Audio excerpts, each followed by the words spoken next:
तो हमारे fifth chapter का नाम है सेपरेशन ऑफ सब्सटेंसेस। तो सेपरेशन होता है पृथक्करण, और वैसे बोले तो अलग अलग करना। ऑफ सब्सटेंसेस मतलब पदार्थों का पृथक्करण। In our daily life, there are many instances when we notice a substance being separated from a mixture of materials. Sorry.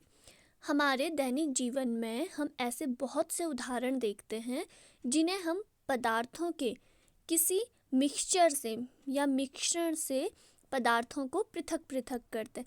जैसे एग्जाम्पल, चावल से हम क्या अलग करते हैं? कंकड़ या पत्थर। और जैसे हम यहाँ पे देख सकते हैं, हम चाय पत्ती, चाय से क्या पत्ती को अलग कर रहे हैं, चाय का छालना। Tea leaves are separated from the liquid with a strainer while preparing T.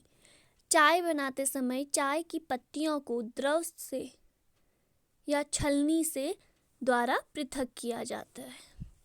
Next topic है हमारा grains is separated from stocks. फसल कटाई के पश्चात अनाज को भूसे से पृथक करते हैं। ग्रेन्स मतलब अनाज और स्टॉक्स मतलब भूसा। वाइल हार्वेस्टिंग मतलब फसल कटाई। मिल्क और curd is curd to separate the butter. मक्खन को पृथक करने के लिए दूध या दही को हम क्या करते हैं? उसको कर्न करते हैं, उनको मथनी से हम मिलाते हैं, या फिर मथनी द्वारा उनको पहले दही को फेटा तो दही से क्या होता है? दही से पानी अलग हो जाता है और जो मक्खन है वो अलग हो जाते हैं। In chapter 3rd, as we learned in chapter 3rd, we gin cotton to separate its seeds from the fiber. जैसा कि हमने अध्याय या चैप्टर 3rd में सीखा है कि रेसे मतलब फाइबर से बीजों को पृथक करने के लिए हम कपास को क्या करते हैं? गिन करते हैं। कपास को गिन करना मतलब कपास को छानते हैं, जिससे हम उससे दाने अलग करते हैं और रेसे अलग करते हैं। Perhaps you might have eaten salted dalia or poha. If you found that it had chilies in it, you may have carefully taken them out before eating. नमकीन दलिया अथवा पोहा खाया होगा सबने। तो कभी कभी जब हमें उसमें मिर्च लगती है तो हम खाने से पहले क्या करते हैं? सावधानी से उन मिर्च के टुकड़ों को उस नमकीन दलिया या पोहे में से हटा देते हैं। तो ये भी क्या है? एक टाइप से separation. Suppose you are given a basket containing mangoes and guavas and ask to separate them, what should you do? Pick out one kind and place them in a separate container, right? कल्पना कीजिए कि यदि कोई आपको एक टोकरी में आम और अमरूद भर के दे, मतलब एक ही टोकरी में आपको आम भी दे और उसी में अमरूद भी दे, और आपसे कहे कि इनको क्या करो? अलग अलग करो। तो आप क्या करेंगे? हम एक इनमें से आम को क्या करेंगे? दूसरे बर्तन में उठा के रख देंगे, तो उसमें क्या बचेगा? सिर्फ अमरूद। या फिर अमरूद को उठा के दूसरे में रख दो तो उसमें क्या बचेगा? आम। Seems easy, but what if the materials we want to separate are much smaller than mango or guava? ऐसा करना हमें इजी तो लग रहा है, पर अगर जो हम सब्सटेंस हैं, जैसे अभी तो हमने क्या बोला? मैंगो और गुआवा। अगर हम इनसे बहुत स्मॉलर सब्सटेंस ले, छोटे छोटे, जैसे आपसे कोई कहे रेत में से पत्थर अलग करो, तो क्या करेंगे? या फिर मतलब बहुत सारे एग्जाम्पल हो सकते हैं, अभी हम इस चैप्टर में पढ़ेंगे आगे को। Imagine you are given a glass of sand with salt mixed in it.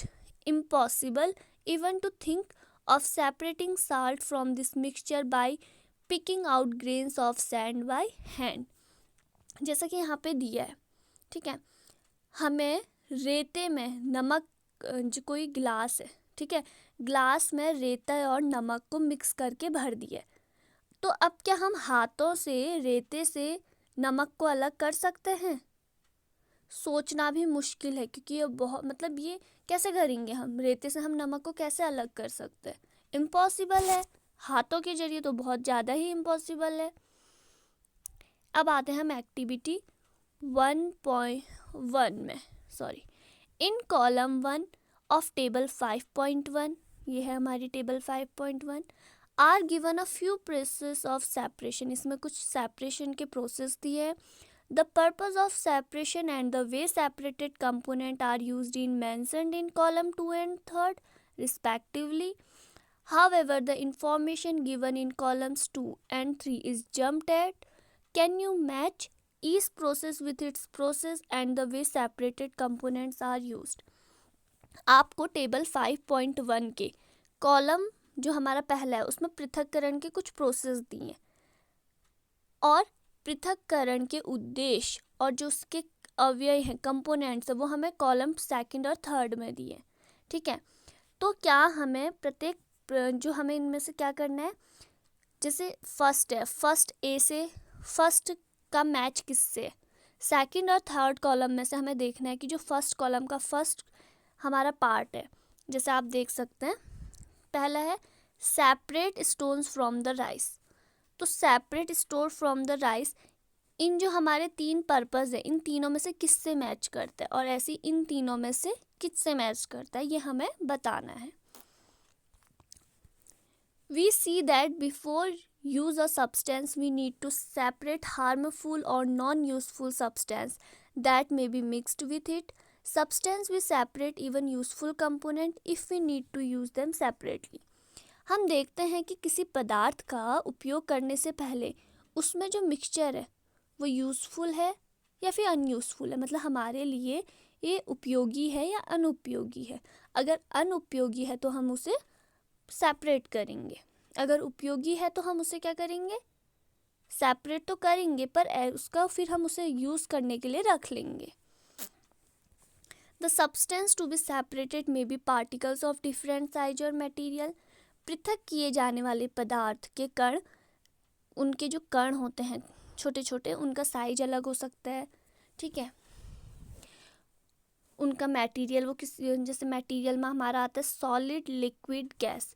देखो these may be in 3 states of matter, solid, liquid, gas. Solid का मतलब होता है ठोस, लिक्विड का मतलब होता है द्रव्य, मतलब पानी की तरह, पानी का टाइप जैसे जूस द्रव्य के अंदर, और गैस हुई। So how do we separate substance mix together if they have so many properties. अगर किसी सब्सटेंस के पास इतनी सारी प्रॉपर्टीज हैं तो हम उसे कैसे सेपरेट करेंगे। तो अब हम पढ़ेंगे डिफरेंट टाइप्स ऑफ सेपरेशन या मेथड्स ऑफ सेपरेशन, पृथक्करण की विधियाँ। We will discuss some simple method of separating substances that are mixed together. You may come across some of these methods being used in day-to-day activities. अब हम पदार्थों को पृथक करने की कुछ सिंपल से तरीके पढ़ेंगे जिनको हम अपने नॉर्मल डेली लाइफ में भी यूज़ करते हैं। तो सबसे पहला मेथड है हमारा हैंड पिकिंग, हस्त चयन।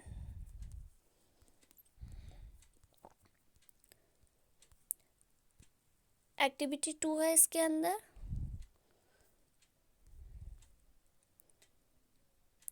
Bring a packet of food grain purchased from a shop to the classroom. Now separate the grains on a sheet of paper. Do you find only one kind of grain on the sheet of paper? Are 3 pieces of stone, husk, broken grain and particles of any other grain in it? Now remove with your hand the pieces of stone, husk and other grains from it. तो हमें activity है, क्रियाकलाप है। हमें इसने क्या बोला कि दुकान से खरीदे गए अनाज का एक पैकेट, आप एक अनाज का पैकेट खरीदो दुकान से और उसे कहाँ लाओ, क्लास में लेके आओ। Now separate the grains on a sheet paper. उसके बाद उन अनाज को कहाँ फैला दो, कागज़ में फैला दो। ठीक है, तो do you find only one kind of grain. तो आपको वो जो ग्रेन आप लाए हो, अनाज लाए हो, उसमें सिर्फ एक ही टाइप्स के ग्रेन है या फिर कुछ और भी मिल रहा है। तो उसमें हमें क्या क्या मिल रहा है, stone, husk, broken grain, particles. पत्थर भी हैं, हस्क मतलब भूसा भी है, और ब्रोकन ग्रेन मतलब जो टुकड़े होते हैं, मतलब ब्रोकन ग्रेन मतलब टूटा हुआ अनाज, मतलब जो अनाज कहीं से क्या पता उसमें कीड़ा लग गया, वो टूट गया है। Now remove with your hand. अब अपने हाथों की सहायता से उस पर से पत्थर हटाओ, भूसा हटाओ और उस जो अनवांटेड ग्रेन है, जो हमारे यूज का ग्रेन नहीं है, उसे हटाओ। नेक्स्ट पैरा है अब, this method of hand picking can be used for separating slightly larger sized impurities like the piece of dirt, stone and husk from wheat, rice और pulses। तो जो ये मेथड हमने करा, जो अपने हाथों का यूज़ करके हमने अनाज में से मिट्टी भूसा अलग करा, उसे हम क्या करेंगे, हैंड पिकिंग मेथड कहेंगे। इस हैंड पिकिंग मेथड से हम किस टाइप के अनवांटेड चीज़ों को पृथक कर सकते हैं, सेपरेट कर सकते हैं, जैसे कि पीस ऑफ डर्ट, मिट्टी का टुकड़ा, पत्थर का टुकड़ा या फिर भूसा, किससे, गेहूं से। तो इस the quantity of such impurities is usually not very large. In such situation, we find that hand picking is a convenient method of separating substance. जब हम हाथों के यूज़ करके जो सेपरेशन करते हैं, उसमें सेपरेशन में हमें ज़्यादा टाइम नहीं लगता। मतलब जैसे आपने ग्रेन्स में से आपका 5-10 मिनट में आपका मिट्टी के कण या पत्थर, जो भी चीज़ें आपको सेपरेट करनी है, वो हो जाती हैं। इसको हम स्मॉल क्वांटिटी के लिए अप्लाई करते हैं हैंड पिकिंग। हम इसे लार्ज क्वांटिटी के लिए या लार्ज सेक्टर पे रूप पे ट्राई नहीं कर सकते, क्योंकि ये क्या है, टाइम कंज्यूमिंग, बहुत ज़्यादा इसमें क्या लगेगा, टाइम लगेगा। नेक्स्ट है हमारा threshing. You must have seen bundles of wheat or a paddy stalks lying in field.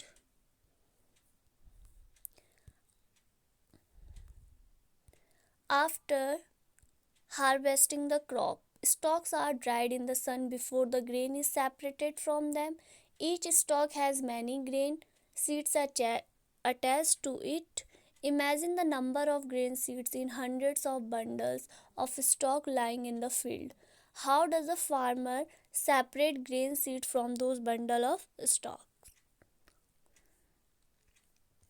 अपने खेतों में या फिर आपने गेहूं चावल की सूखे पौधों के हमने क्या देखे हैं, गट्ठर देखे होंगे, ठीक है।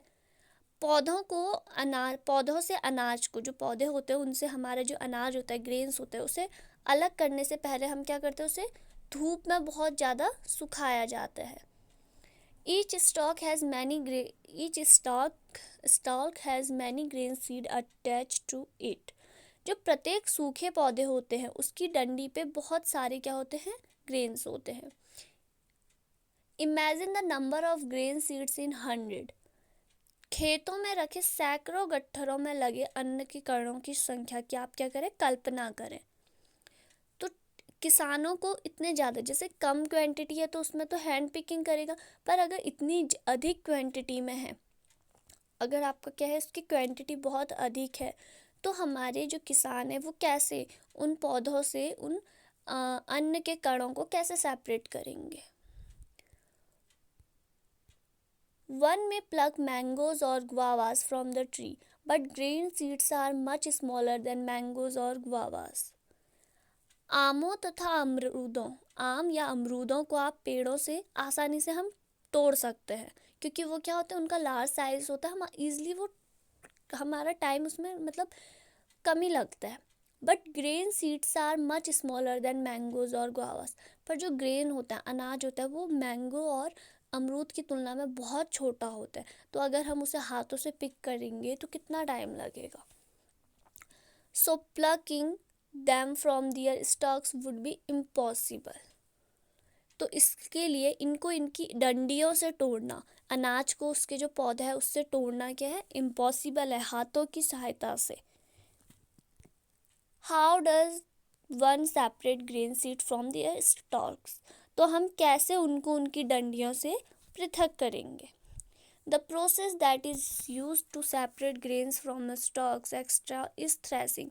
तो उस प्रोसेस को हम क्या कहते हैं, जिसके जरिए हम उन डंडियों से अनाज को अलग करेंगे, थ्रेसिंग।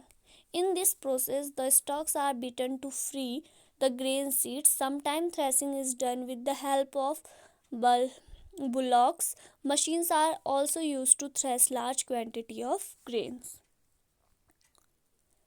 कभी कभी हम मतलब इस प्रोसेस में हम क्या करते हैं, डंडियों को पीट कर, डंडियाँ जो पौधों की डंडियाँ होती हैं उनको हम किसी मतलब आप लकड़ी का बना हुआ एक पटले पे उनको पीटते हो, और जिससे क्या हो जाता है, हमारे जो अन्न होता है, जो ग्रेन्स होते हैं, वो क्या हो जाते हैं, सेपरेट हो जाते हैं।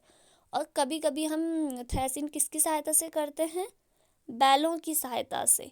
मशीन्स का भी यूज़ किया जाता है थ्रेशिंग में, पर जहाँ पे लार्ज क्वांटिटी में ग्रेन्स की मात्रा हो। थर्ड मेथड है आपकी विनोविंग। विनोइंग को हिंदी में कहते हैं निष्पावन। Make activity third, make a mixture of dry sand with sawdust और पाउडर ड्राई लीव्स। सूखे रेत, ड्राई सैंड सूखा रेत तथा लकड़ी के बुरादे अथवा सूखी पत्तियों का क्या बनाना है, हमें पाउडर बनाना है। Keep the mixture on a plate और अ न्यूज़पेपर। और इस मिक्सचर को कहाँ पे रखो, प्लेट या किसी न्यूज़पेपर में रख लो। Look at this mixture carefully. ध्यान से इस मिश्रण को देखो। Can two different components be made out easily. क्या आपको दो डिफरेंट कंपोनेंट्स आप इसमें से आसानी से पृथक सेपरेट कर सकते हो। Are the size of particles of two components similar. तो क्या उन दोनों जो हमारे पार्टिकल्स हैं, जो अवयव है या जो कंपोनेंट है या घटक है, उनका साइज सेम है। Would it be possible to separate components by hand picking. क्या हम हस्तचयन द्वारा उनको सेपरेट कर सकते हैं। Now take your mixture to an open ground and stand on raised platform.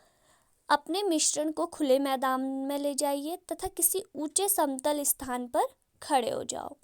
Raised platform मतलब समतल। Put the mixture in a plate और अ शीट ऑफ पेपर। और उस मिश्रण को या तो प्लेट में रखो या फिर किसी पेपर के टुकड़े में। होल्ड द प्लेट और the sheet of paper containing the mixture at your shoulder height. और जिस प्लेट में या फिर आपने जिस पेपर में उस मिक्सचर को रखा है, उसे पकड़कर अपने कंधे तक की हाइट तक ले जाइए। Till it slightly so that the mixture slides up out slowly.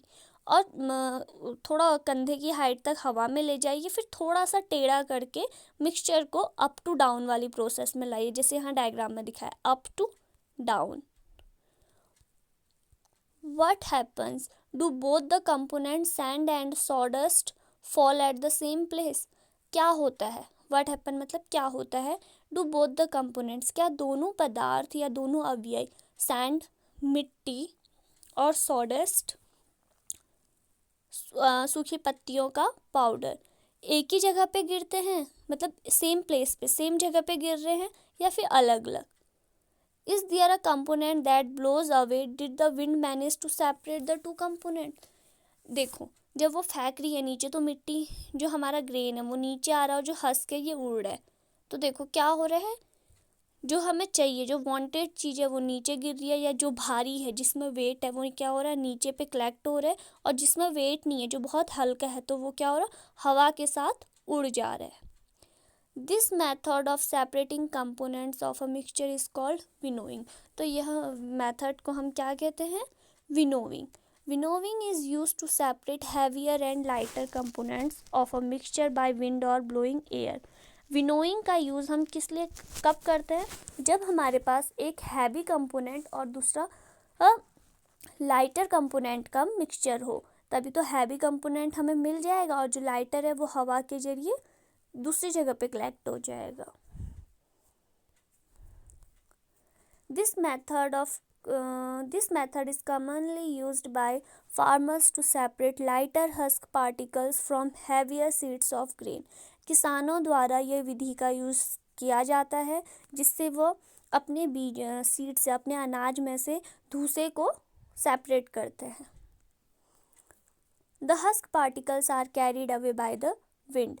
जो ये भूसा है, ये भूसे के कण हवा द्वारा पृथक किए जाते हैं। The seeds of grain separated and form a heap near the platform for winnowing. The separated husk is used for many purposes such as fodder for cattle. जो भारी कण होते हैं उनका हमारा नीचे पे ही क्या बन जाता है, ढेर बन जाता है। और जो हमारा भूसा होता है, भूसे का यूज़ हम किस लिए करते हैं, पशुओं को चारा देने के लिए। अब नेक्स्ट मेथड है हमारी सीविंग। अभी तक हमने कितनी मेथड पढ़ी, hand picking, threshing and winnowing. Fourth है हमारी sieving. Sometimes we may wish to prepare a dish with flour. We need to remove impurities and burn that may be present in it. What do? We use sieve and pour the flour into it. Sieving allows the fine flour particles to pass through the holes of the sieve, while the bigger impurities remain on the sieve. In a flour mill, impurities like husk and stones are removed from wheat before grinding it. Usually, a bagful of wheat is poured on a slanting sieve. The sieving removes pieces of stones, stalk, and husk that may still remain with the wheat after threshing and winnowing.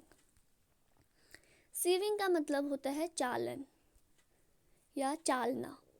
कभी कभी हम क्या करते हैं, sometimes कभी कभी हम आटे से हमें डिश बनाते हैं, तो हमें क्या करना पड़ता है, उस आटे को, उस फ्लोर को छानने की आवश्यकता होती है। तो हम उसे किससे छानते हैं, छलनी से।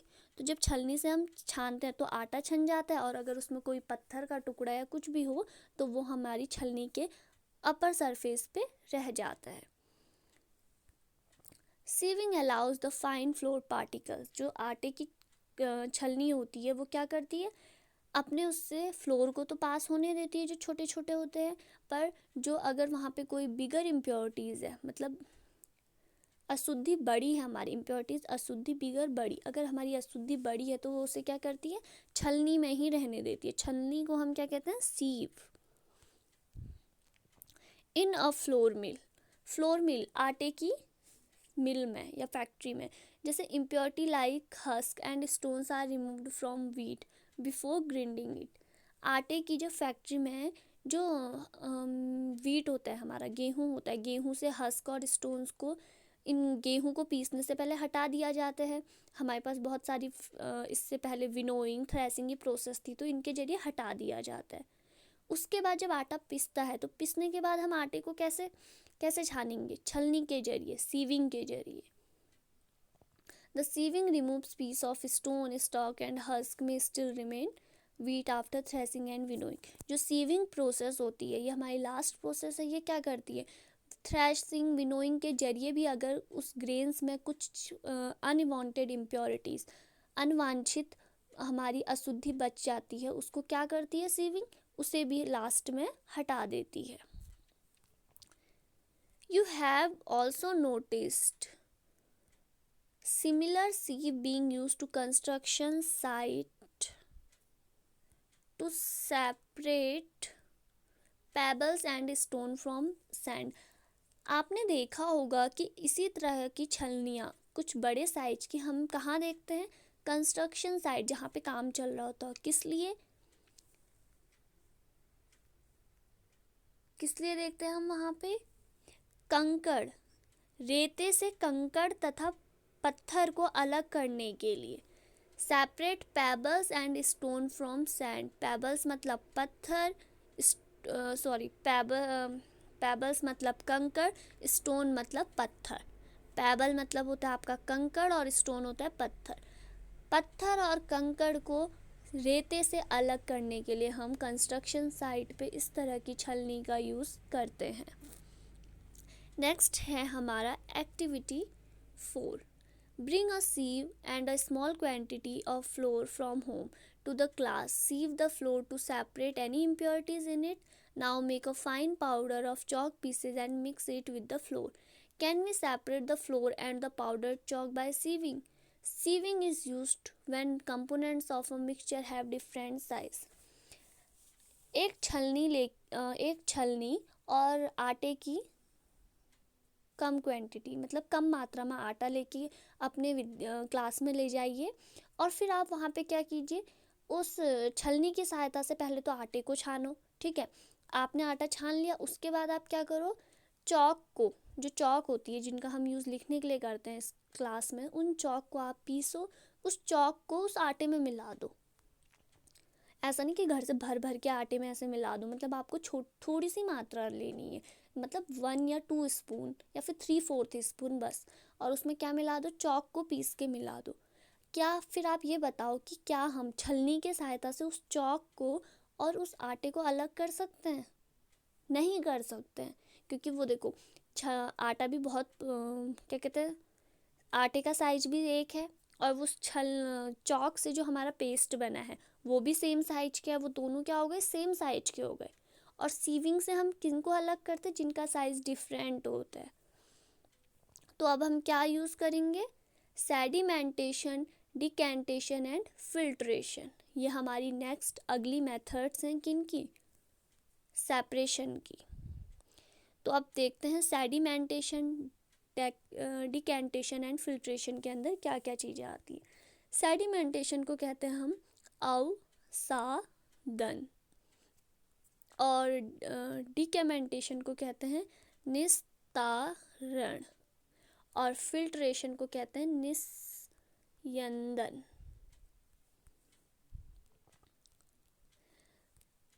Sometimes it may not possible to separate components of a mixture by winnowing and hand picking.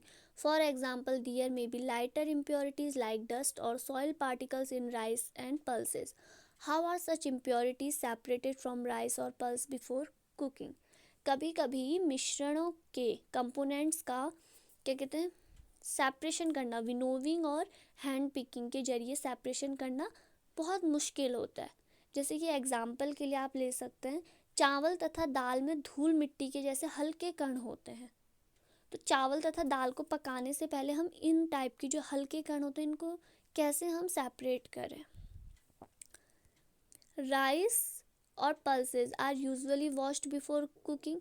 जब राइस है, चावल है, और जो दाल है, हम उनको हमेशा बनाने से पहले क्या करते हैं, धोते हैं। When you add water to these, जब हम इसमें पानी मिलाते हैं तो वो जो the impurities like dust particle get separate. जब हम उसमें पानी मिलाते हैं तो जो उसमें अशुद्धियाँ होती हैं वो क्या आ जाती हैं, अलग हो जाती है, पानी के ऊपर पे तैरने लगती हैं। These impurities go into water. Now what will sink to the bottom of the vessel?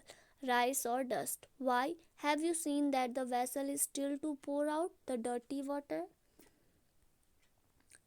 तो ये जो अशुद्धियाँ होती हैं, इम्प्योरिटीज़ होती हैं, ये पानी में चली जाती हैं।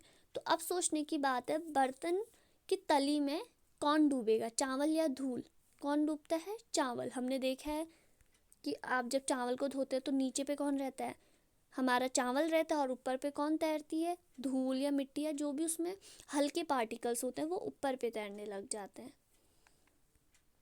क्या आपने देखा कि बर्तन को थोड़ा सा टेढ़ा करके जल को बाहर को गिराया जाता है, और जब हम चावल धोते हैं तो हम चावल को ऐसा थोड़ी ना कि पूरा बर्तन को उलट देते हैं, हम एक किनारे को से डाउन कर देते हैं। जैसे कि देखो यहाँ पे जिस तरह से ये ग्लास को ऐसे डाउन कर रहा है, हम इसी तरह से हम जब चावल को धोते हैं तब हम भी उसे डाउन करते हैं।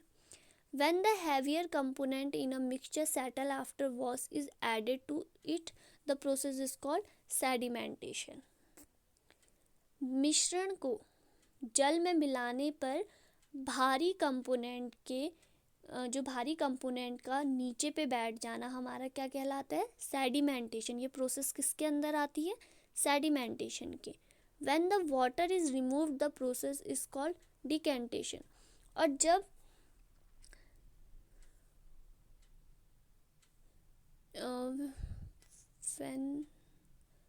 when the water, और इसके साथ जो पानी है अगर वो इससे डस्ट को रिमूव करता है तो इस प्रोसेस को हम क्या कहते हैं, decantation.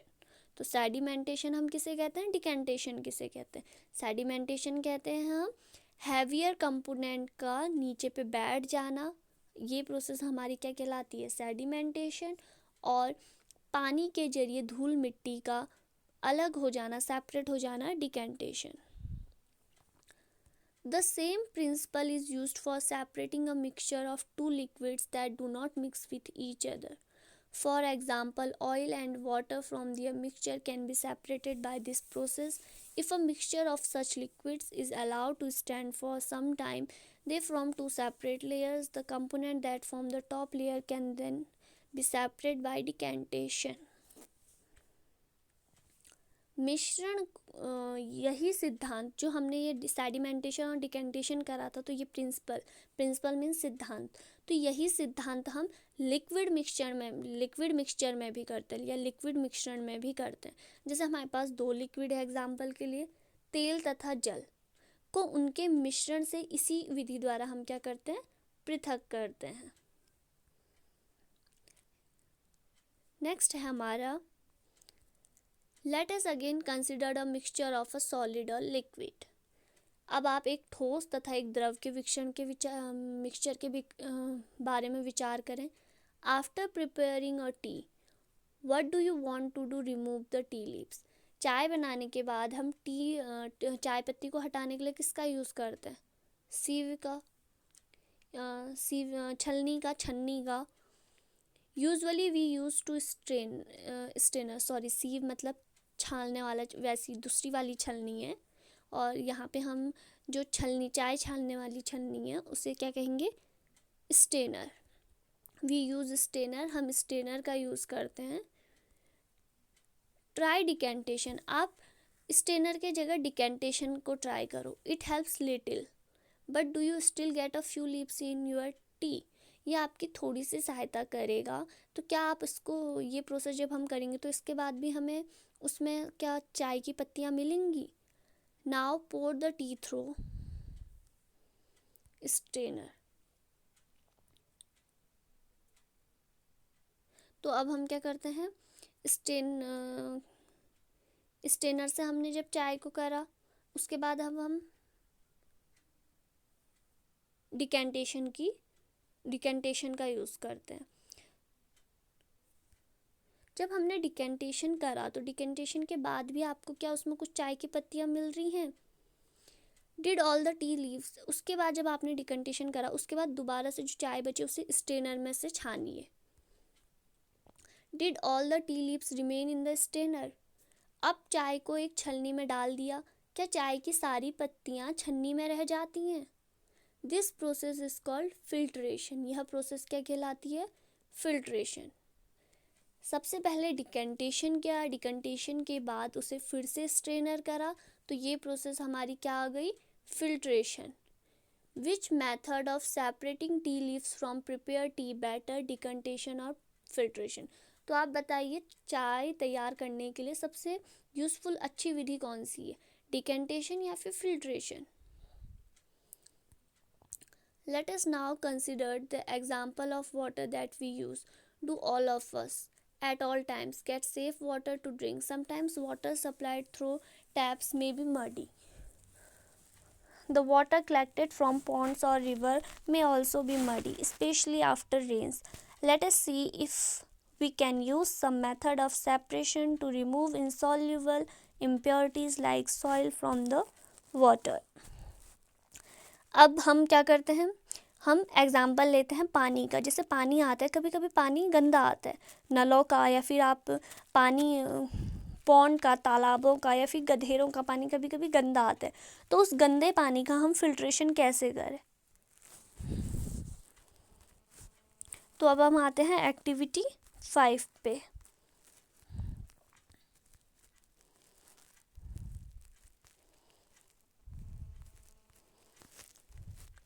Collect some muddy water from a pond or a river. If it is not available, mix some soil to water in a glass. मिट्टी वाला पानी लीजिए. अगर आपको मिट्टी वाला पानी नहीं मिल रहा तो एक ग्लास पानी लीजिए, उसमें थोड़ी सी मिट्टी मिक्स कर दीजिए. Let it stand for half an hour. उसको रख दीजिए 1 घंटे के लिए, 1 या आधे घंटे के लिए. Observe the water carefully and not your observation. उस पानी का ध्यान से प्रेक्षण करें और अपनी ऑब्जर्वेशन को लिखिए. Does some soil settle at the bottom of water? Why? What will you call this process? कि गिलास की तली में कुछ मिट्टी बैठ गई है. अगर ऐसा हुआ है तो क्यों हुआ है, तो अगर ऐसा हुआ है तो ये इस प्रोसेस को आप क्या कहेंगे. तली में इस बार कहाँ बैठ रही है मिट्टी, नीचे पे. Is the water of the second glass is still muddy or browny in color? Now filter it. Did the tree sorry यहाँ पर से।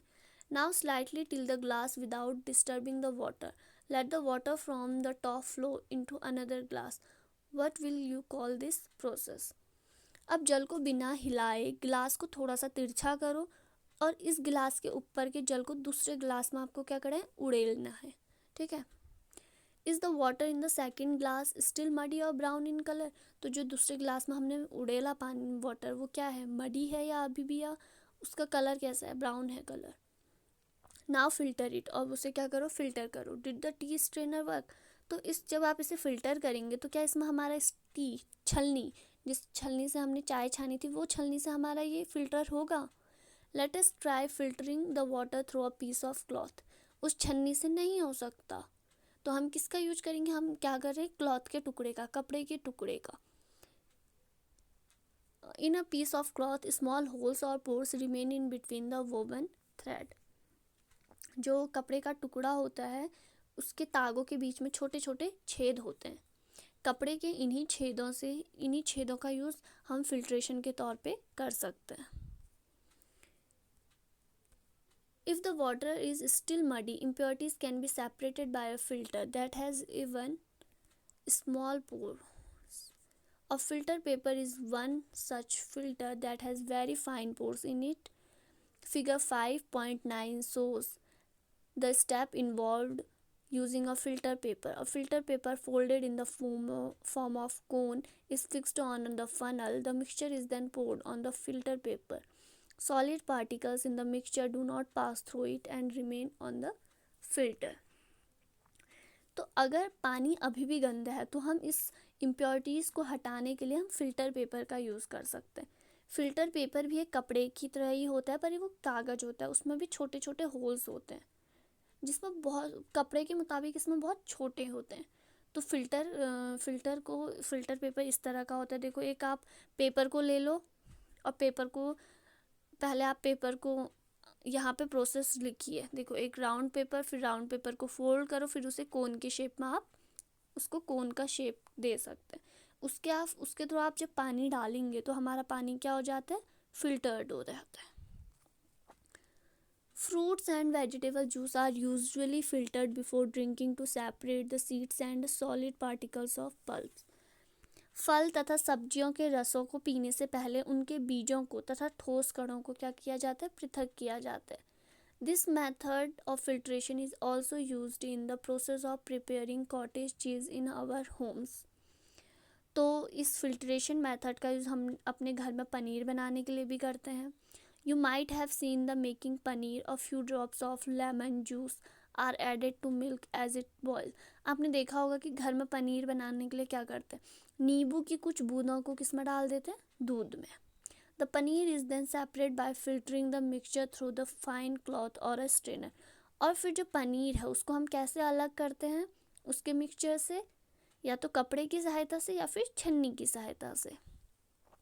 नेक्स्ट स्टेप मेथड है हमारा इवापोरेशन। इवापोरेशन होता है वाष्पन।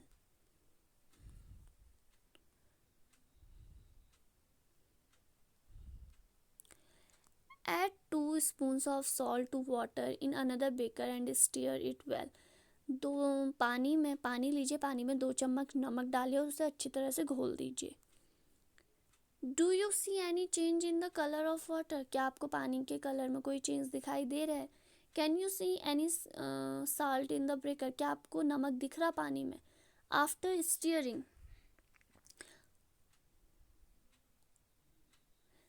स्टीयरिंग मतलब हिलाने के बाद आपको क्या उसमें नमक दिख रहा है। Heat the beaker containing the salt water, इस बीकर में जिसमें नमक घोल रखे हमने पानी में, इसको क्या करो, गर्म करो। Let the water boil away what is the left in the beaker, इसको बहुत गर्म करो और लास्ट में क्या मिलता है हमें, बीकर खाली मिलता है। तो उस गर्म पानी के साथ क्या हुआ। In this activity we use the process of evaporation to separate a mixture of water and salt. तो इस प्रोसेस में हमने क्या यूज़ करा, इवापोरेशन का। जो हमारा बीकर है, बीकर पूरा खाली नहीं होता, बीकर के नीचे पे हमें क्या मिलेगा, अगर हम उसे बहुत बॉयल करेंगे पानी सारा उड़ जाएगा और बचेगा क्या, सिर्फ साल्ट, नमक। तो ये प्रोसेस हमारी क्या कहलाती है, evaporation. The process of conversion of water into its vapor is called evaporation. Evaporation क्या कहलाती है? पानी का absorption होना, किस में? वेपर की फॉर्म में. The process of evaporation take place continuously whenever water is present. जब तक पानी रहेगा तब तक ये प्रोसेस हमारी लगातार चलती रहेगी. Where did you think salt comes from? आप क्या सोचते हैं कि नमक कहाँ से आता है? Sea water contain many salt mixed in it. जो सी वाटर होता है, समुद्री जल होता है, वो बहुत सारा नमक अपने में कैरी करता है. One of these salt is the common salt. इन्हीं में से जो हमारा समुद्री जल होता है, बहुत सारे नमक होते हैं, तो उन्हीं में से एक नमक को हम क्या कहते हैं? साधारण नमक. When sea water is allowed to stand in a shallow pits, water gets heated by sunlight and slowly turns into water vapor through evaporation. In a few days, the water evaporates completely, leaving behind the solid salt. Common salt is then obtained from the mixture of salt by further purification.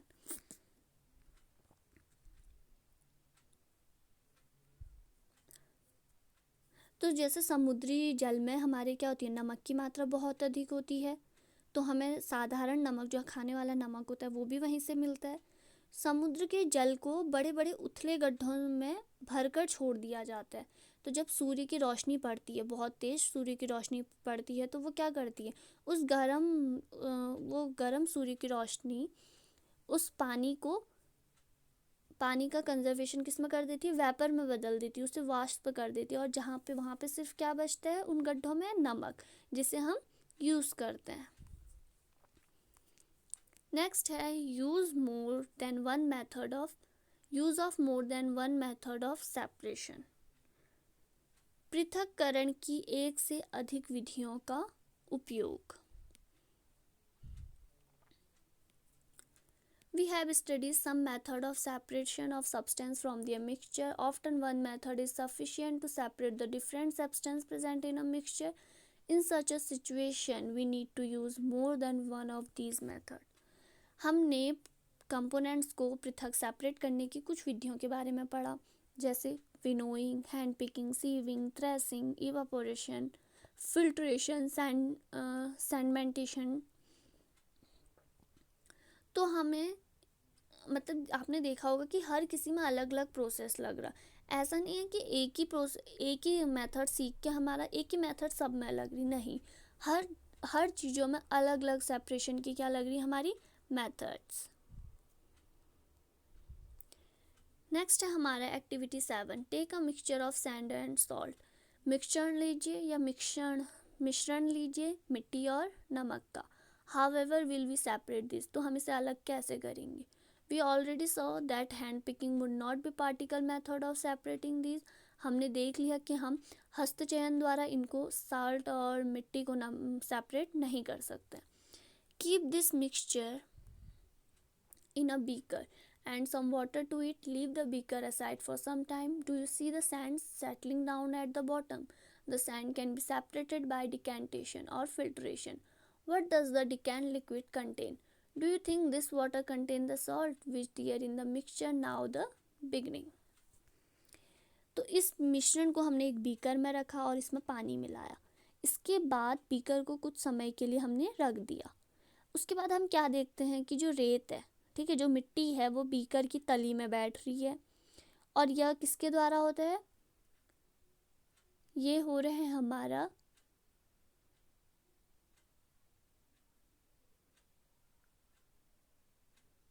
सैंडमेंटेशन और filtration के जरिए ये हमारा हो रहा है. Decantation और filtration के जरिए ये हमारा हो रहा है. तो अब हमें ये बताना है कि जो इसमें लिक्विड है हमारा, डिकेंट लिक्विड है, वो हम उसमें क्या है. तो now we need to separate salt and water from the decant liquid. जो डिकेंट लिक्विड है वो क्या है? हमारा नमक और पानी का मिश्रण. तो अब हमें क्या करना है? उससे नमक अलग करना है. तो transfer this liquid to a kettle and close its lid और heat the kettle for some time. अब उसे हमने केतली में डाला, उस लिक्विड को जिसमें पानी और नमक है. तो उसमें हमने फिर उसे गर्म करा. तो गर्म करने पे क्या हुआ? पानी हमारा इवापोरेट हो जाएगा और वहाँ पे क्या बचेगा? सिर्फ नमक. Take a metal plate. with some ice on it. Hold the plate just above the spout of the kettle as on. What do you observe? Let all the water in the kettle boil off. तो ये हमारा हो जाता, हमारा evaporation हो जाता, पर यहाँ पे क्या कह रहा है, एक धातु की प्लेट लेने के लिए कह रहा है और उस पर कुछ बर्फ़ रखने के लिए कह रहा है। अब प्लेट को केतली की टोटी के ठीक ऊपर रख दो कह रहा है। देखो यहाँ पे जैसे डायग्राम में दिखा रहे हैं। तो इससे क्या होगा, क्या वो हमारा पानी का इवापोरेशन हो पाएगा? नहीं हो पाएगा। When the steam comes in contact with the metal plate cooled with ice, तो जब वहाँ से भाप आ रही है हमारी और उस प्लेट पे लग रही है तो वो ठंडी हो जा रही है, क्योंकि वहाँ पे क्या है, आइस है। It condense and forms liquid water. तो ये क्या हो रहा है हमारा, कंडेंस मतलब संघनित होकर क्या बन जा रही है, पानी बन जा रहा है फिर से। The water drops that you observe falling from the plate were due to condensation of steam. तो जो हमारी ये पानी की बूंदें निकल रही हैं, क्यों निकल रही है, संघनित होने की वजह से, संघनन होने की वजह से। जो भाप है, भाप का वापस से संघनन हो जा रहा है, भाप क्या बदल जा रही है, पानी में। This process of conversion water vapour into its liquid form is called condensation. तो वह प्रोसेस क्या कहलाती है, जिससे जो वाष्प है, जो वेपर है, वो पानी में बदल जा रहा है, वो क्या कहलाती है, हमारी कंडेंसेशन। नेक्स्ट है हमारा, can water dissolve any amount of substance. क्या जल किसी पदार्थ की कितनी भी मात्रा में घोल सकता है? तो यहाँ पे लिखे हैं, in chapter 4 we found that the substance dissolve in water and form a solution. हमने चैप्टर 4 में पढ़ा था कि पदार्थ जल में घुलकर विलयन बनाते हैं, form and a solution. Solution मतलब विलयन, क्या बनाते हैं, घुलकर विलयन। We say that these substances are soluble in water. तब हम उन पदार्थों को क्या कहते हैं, जल में विलेय। What will happen if we go on adding more and more these substances to fixed quantity of water? यदि हम जल की मात्रा निश्चित रख उस पदार्थ की मात्रा को बढ़ाएं, अगर हम पानी को तो फिक्स कर दे कि पानी हम इतना ही डालेंगे, और उस जो क्वांटिटी है, जो हमारा सब्सटेंस है, उसकी क्वांटिटी को हम बढ़ा दें, तो क्या होगा।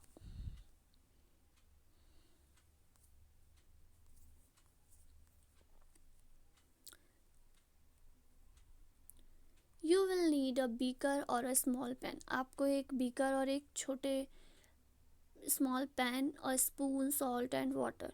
बीकर, ग्लास, चम्मच, नमक तथा जल की आवश्यकता है। Pour half cup of water in the beaker. Half cup पानी का बीकर में डालें। ऐड 1 टीस्पून ऑफ सॉल्ट, और 1 चम्मच नमक डालें। स्टीयर इट वेल, और इसे हिलाएं until the salt dissolves completely, जब तक उसमें पानी, नमक नहीं घुल जाता है। Again add a teaspoon of salt and stir well, दोबारा से उसमें नमक घोलें। Go on add. तो ये आप उसमें नमक की मात्रा बहुत अधिक कर दी, जैसे हमने पानी तो सिर्फ हाफ मिलाया, हाफ कप, और नमक कितना डाल दिया, 2 स्पून, 3 स्पून, 4 स्पून, 5 स्पून, हम इसे बढ़ाते रहे। After adding a few spoon of salt, do you find that some salt remains undissolved and settle at the bottom of the beaker? इतनी चम्मचें नमक की डालने के बाद, ठीक है, क्या आपको ऐसा लग रहा वहाँ पे कुछ नमक जो अविलेय नमक, जो पानी में नहीं घुला, बीकर की तल पे, मतलब बीकर के नीचे पे जाकर बैठ जाता है? यदि हाँ, if yes, this means that more salt can be dissolved in the amount of water we have taken. अगर हाँ, तो इसका अर्थ यह हुआ कि अब इस जल में अधिक नमक नहीं घुल सकता। अगर कुछ नमक उस ग्लास के या उस बीकर के हमारे नीचे तल पे बैठ जा रहा, तो इसका मतलब यह है कि अब उसमें और नहीं घुल सकता।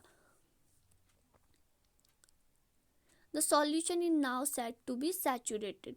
तो यह सॉल्यूशन अब क्या हो गया, सैचुरेटेड हो गया, संतृप्त हो गया, कि अब इसमें हम और अधिक मात्रा नहीं मिला सकते। और इसी का अपोजिट क्या होगा, नॉन सैचुरेटेड, असंतृप्त। तो नेक्स्ट है अब हमारा, नेक्स्ट इसमें आपको ये एक्टिविटीज़ दी हैं, ये एक्टिविटीज़ अब आप खुद कर सकते हैं। हमारे मेन टॉपिक इस चैप्टर्स में इतने ही थे जो हमने पढ़े, hand picking, winnowing, threshing, sieving, sedimentation, decantation, filtration, evaporation and condensation. तो हम अब इसके कीवर्ड्स देखते हैं। Churning, saturated solution, condensation, sedimentation, decantation, sieving, evaporation, solution, filtration, hand picking, threshing and winnowing. Next आते हैं हम इसके एक्सरसाइज में। Why do we need to separate different components of a mixture? Give two example. Why do we need, हमें क्यों आवश्यकता है components को सेपरेट करने की? 2 एग्जाम्पल दीजिए। क्यों आवश्यकता है? अगर हम चावल से मिट्टी, धूल मिट्टी अलग नहीं करेंगे तो क्या होगा? कुछ होगा? आपके पेट में ही तो जाएगा, और कुछ होगा उससे? होगा, हमें बीमारियां होंगी।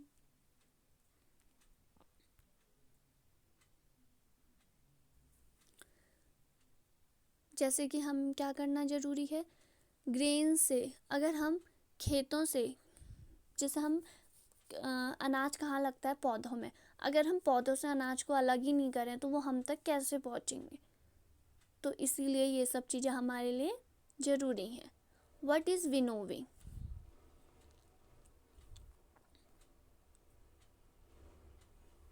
विनोविंग क्या है? तो विनोइंग क्या थी और वेयर इज इट यूज? तो हमारा इसका क्वेश्चन नंबर 2 है, विनोइंग क्या है। तो आप इसके चैप्टर्स के देखो, विनोइंग क्या करना है आपको? Winnowing is use to separate heavier and lighter components of a mixture by wind और बाय ब्लोविंग एयर। जैसे कि आप यहाँ पे एग्जांपल दे सकते हैं, grain.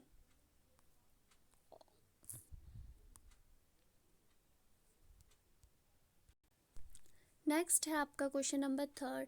How will you separate husk और dirt particle with given sample of pulses before cooking? तो हम हस्क, भूसा और डर्ट पार्टिकल्स को हम कैसे दालों से अलग करेंगे खाने बनाने से पहले? तो खाना बनाने से पहले हम कैसे अलग करते हैं? वॉशिंग। हम उनको किससे? वाटर से वॉश करके। तो इसका आंसर भी बहुत ईजी है। आप क्या करोगे, इसमें क्या लिखोगे? How will you separate? Using water, we can separate husk or dirt particles from given samples of pulses before cooking. Next है what is sieving? Where is it used? Sieving अभी हमने बताए थे, हम क्या करते हैं sieving में? जैसे सेम पार्टिकल्स, जब हमारे सेम पार्टिकल्स होते हैं तो हम कौन सी प्रोसेस यूज़ करते हैं? sieving की। या फिर आप सेम पार्टिकल्स भी नहीं, जब हमारा क्या कह सकते हैं, एक पार्टिकल हैं दोनों हल्के, पर एक पार्ट, जैसे आप क्या करते हो, पानी, चाय में से चाय पत्ती का अलग करना, या फिर आप कह सकते हैं आटे का